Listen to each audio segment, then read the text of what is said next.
আসসালামু আলাইকুম। বাচ্চাদের স্কুল বন্ধ থাকাতে সকালে একটু দেরি করে উঠি। তো উঠেই দেখি কবুতরগুলো ক্ষুধায় একদম পাগল হয়ে গেছে। আর যেহেতু বাচ্চাগুলো একটু বড় হচ্ছে তাই ওদের খাবারটাও একটু বাড়িয়ে দিতে হচ্ছে। খাবারের চাহিদাটাও বেড়ে গেছে। তাই ওদেরকে খাবার দিয়ে নিলাম। এদিকে ওদেরকে খাবার দিয়ে নিজেরাও নাস্তা করে নিয়েছি। মাঝে, মাঝে মনে হয় পৃথিবীটা যেন খাওয়ার জন্যই এসেছি, খাওয়ার জন্যই সবকিছু। তো যাই হোক, এই ফাঁকেই হচ্ছে বাচ্চাগুলোকে নিয়ে আমার মেয়ে আর আমি বেশ কিছুক্ষণ কথা বলছিলাম। কবুতরের বাচ্চাগুলোকে সে নিচে নামাবে, নিচে নামিয়ে ঘরেই রাখবে। সে বিছানাতেই এগুলোকে পালবে, এই ধরনের একটা কথা ছিল। তো আমি বললাম যে, এগুলোকে যে তুমি নামাবা, এগুলো তো একদম পটি করে আমার পুরা বাসা নষ্ট করে দিবে।" তো তখন সে আমাকে বুদ্ধি দিচ্ছিল, "কেন মা, আমরা ওর জন্য ছোট, ছোট প্যাম্পার্স বানাবো।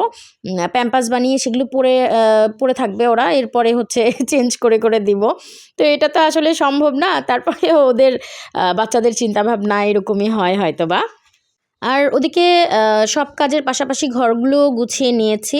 আর যেহেতু শীতকাল, শীতকালে সবজি না খেলে তো হয় না। তাই হচ্ছে আজকেও একটু সবজি রান্না করে নিব।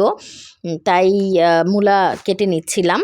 মূলাটা আসলে আমাদের দেশে যতটা সস্তায় পাওয়া যায়, পৃথিবীর অন্য কোথাও এত সস্তায় মূলা কোনোভাবেই পাওয়া যায় না। খুব এক্সপেন্সিভ একটা জিনিস এটা। আমরা আসলে মানে হাতের কাছে পেয়ে ফেলি, তাই হয়তোবা মূল্য দিতে চাই না।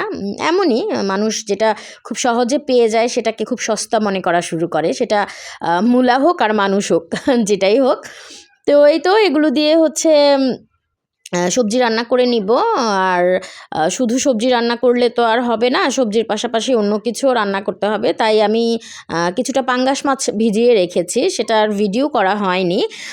তো যাই হোক, আম বয়সের সাথে, সাথে মানুষের অনেক কিছুতেই পরিবর্তন আসে। সেটা রুচি হোক, বুদ্ধি জ্ঞান হোক বা চলাফেরা হোক, সব কিছুতেই পরিবর্তন আসে। বয়সের সাথে, সাথে পরিবর্তন না আসলে সেখানেই হচ্ছে বিপদ ঘটে। বয়সের সাথে, সাথে পরিবর্তন আসাটা অনেক, অনেক জরুরি একটা ব্যাপার। তো যাই হোক, যেটা বলছিলাম, ছোটোবেলায় আমার আসলে সবজি খেতে খুব একটা ভালো লাগতো না। কিন্তু ওই যে বললাম বয়স, ইদানিং মনে হয় সবজির প্রতি একটু আকর্ষণ বেশি বেড়ে গেছে। খুব বেশি ভালো লাগে সবজি খেতে। তো এর জন্যেই নিজের জন্যও করে নেই, বাচ্চাদেরকেও একটু যতটুকু সম্ভব হয় আসলে ওদেরকে খাওয়ানো, অতটুকুই আমি চেষ্টা করি ওদেরকে খাওয়ানোর জন্য। তো সেদিন আমি রাস্তা দিয়ে আসার সময় আমাদের রাস্তার পাশেই একটা লাউ গাছের ঝাঁকা আছে। মানে আমি জানি না কে এগুলো বুনেছে। তো আমার ছেলে বলছিল, "মা, এই গাছটাতে না অনেকগুলো আলু ছিল, আলুগুলো কই গেল?" তো আমি তো আর খুঁজে পাচ্ছিলাম না আলু ছিল, কোথায় ছিল আলু?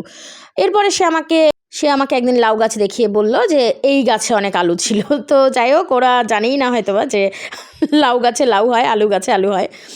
তো এদিকে আমি কাপড় আনতে গিয়ে আমি আজকে সবজিতে একটু ডাল দিব। তো ডালটাকে আমি একটু কষানোর জন্য রেখে ছাদে গিয়েছিলাম কাপড় আনতে। এর ফাঁকেই ডাল আমার পোড়া লেগে গেছে। মানে আমার গ্যাস থাকে না, কিন্তু হঠাৎ করে কীভাবে বেড়ে যায় এটাও বুঝি না। যাই হোক, তো এর মধ্যেই দিয়ে দিয়েছি। খুব একটা সমস্যা হয়নি। মানে হালকা একটু লেগে গিয়েছিল। আর এখানে আমি ওই যে বললাম পাঙ্গাস মাছ, সেটার কিছুটা সিদ্ধ করে এখানে নিরামিষের সাথে একটু দিয়ে দিয়েছি সবজির সাথে। খেতে বেশ ভালো লাগে। আর এই সবজির সাথে দেওয়াতে একটা আলাদা একটা ঘ্রাণও আসে সবজিতে, যার জন্য সবজির যেই ভাবটা সেটা একটু কমে যায় মাছ দেওয়াতে। আসলে না খেতে চাইলে যতই ভাব কমুক আর যাই কমুক, সবজি খেতে যারা পছন্দ করে না তাদের কোনো কিছুতেই কিছু আসে যায় না। আর এদিকে হচ্ছে আমি এই পাঙ্গাস মাছগুলো ভেজে নিচ্ছি। এগুলো আর ভুনা করব না, কারণ ভাজা মাছ খেতে আমার বাচ্চারা খুব বেশি পছন্দ করে।